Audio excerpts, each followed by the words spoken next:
Mesir murka seusai Israel berniat mengusir warga Palestina dari jalur Gaza. Oleh sebab itu, Mesir memasang tembok beton hingga pagar di perbatasan Gaza.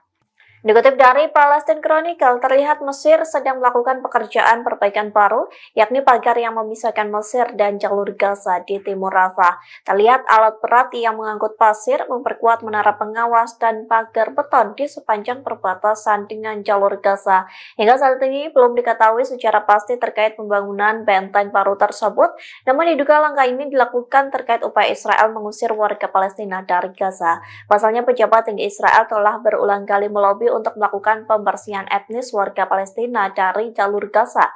Perdana Menteri Israel Benyamin Netanyahu pun mendesak mitra barat untuk mendorong warga Palestina keluar dan pergi ke Gurun Sinai, Mesir. Sementara Mesir berulang kali menolak usulan Israel soal pengusiran warga Palestina. Atas penolakan tersebut, para pejabat Israel menuduh Mesir menutup mata terhadap dugaan penyelundupan senjata melalui wilayah perbatasan yang memisahkan Mesir dari jalur Gaza. Download Tribun X sekarang, menghadirkan lokal menjadi Indonesia.